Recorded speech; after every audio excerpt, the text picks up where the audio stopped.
Yeah, all the way in Boytown, and this, I know. I come out here a lot, though, too. Go to the Crescent and whatever. I was out to lunch with a girlfriend, as us girlfriends do. Lunch. Thought I was having a good engagement, thought we were having a good conversation, thought we were going to be having a good time. And then she says this to me. She goes, Tanya, you're over 50.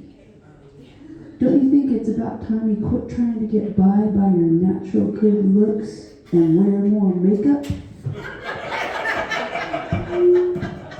Oh, the brass balls on this bitch! Who does she think she is? I had no choice but to look her dead in the eye and go, fuck you, Mom. They get lippy in their 70s. You gotta check them hard. You gotta remind them who's picking out the fucking nursing home. Jesus Christ. Man. And that's gonna be soon. She's getting a little Heimer because the conversation next is like, Mom, she was like, she's really proud of the fact that I do this. But she won't come and see my stuff because you're dirty. You say the F word. And other things. You're just too dirty, Tanya. You know, you could learn a lot from Bill Cosby.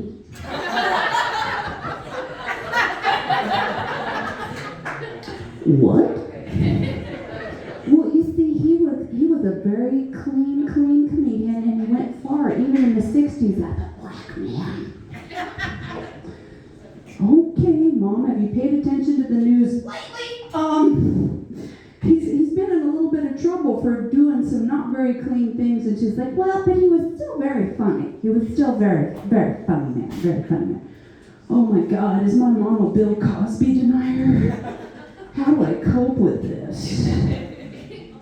But I know that she has a lot of wisdom, and I know a lot of times she's right.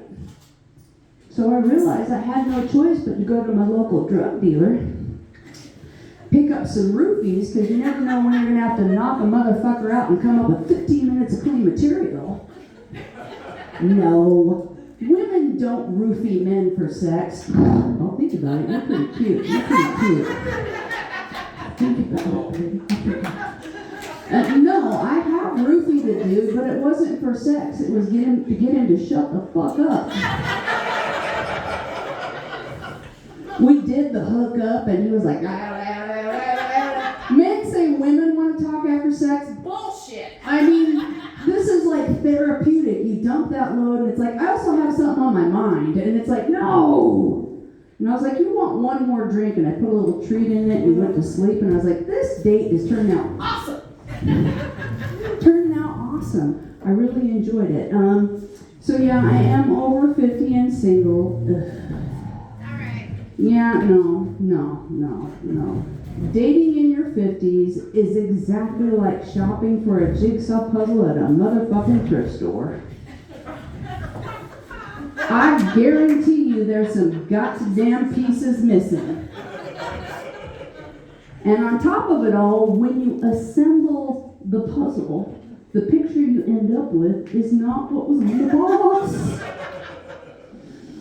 I bought into a basket full of kittens, and what I got was an emotional tornado tearing apart my personal trailer park. No, thank you. And they say outrageous things. Outrageous things. I was hanging with a single brethren of mine. He's 55, and he popped off with this. He was like, Tanya, I'm sick and tired of fucking these grannies with their pancake titties. Son, you're 55. Pancakes are what's on the goddamn menu. Whip out your maple syrup and dig in. What the hell is wrong with you? Enjoy what you're served, for God's sakes. But then I got to thinking about it. Kind of went down the spiral, and I realized, goddamn, I wish I had pancake titties. I wish I had pancake titties. At one point in my life, I weighed 310 pounds. And then I've also breastfed a couple of children, so to be honest, my titties are more like a non-Newtonian fluid. Like if I don't have pressure on them, they'll just kind of flow. I have to sleep with a sports bra on, because if I don't, I'll wake up with a titty wrapped 3 times around my body, nipple up my ass.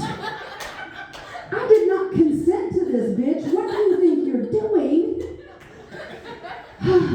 And then I have these sweet little young girlfriends. They're beautiful, they're wonderful. They don't know shit about what their titties are going to end up like. And they'll say things like, it's hot, it's summertime, you should go out without a bra. With these titties, are you insane? Typically, women in my age category lose a titty to cancer. I don't lose a titty to curiosity and boredom. It's just going to wander off and start booking flights on kayak. Bitch never takes us anywhere. We never get sucked. We never get fucked. I'm out. You know, just leave me. Just leave me. God damn. And, you know, I'm neither ashamed nor proud to admit right after I got divorced, people were like, the older men, fine. I did try the younger men. I did cougar up a little bit. I did. Punched a couple of those MILF tickets, you know, just call me Disneyland. I made some fucking dreams come true. And they're fun. They're fun. I ain't gonna lie. Yeah, I see you, young.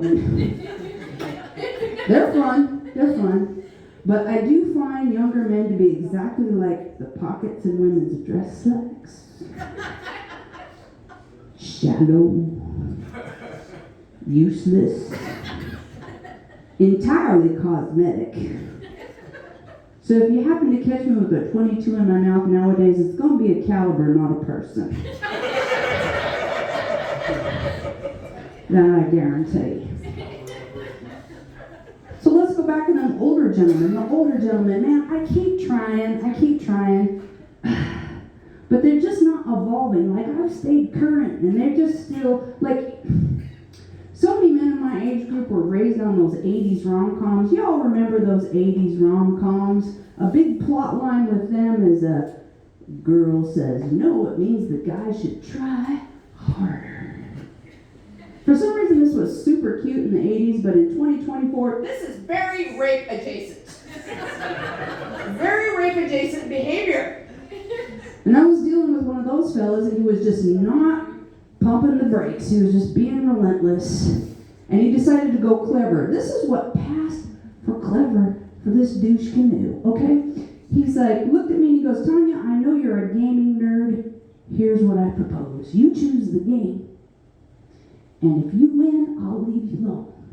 But if I win, we fuck. Oh, hang on, Scooter. I only had to think a second as a native Idahoan before I answered, Russian roulette. Because either way, I win. if you take the bullet, you're dead, and I don't have to listen to this happy horseshit anymore. And well, son, if I take the bullet, you're stuck pumping away at my slowly cooling corpse. My name is Tanya Cope, and my friends have shortened that to Taco. You have a good night, my new friend.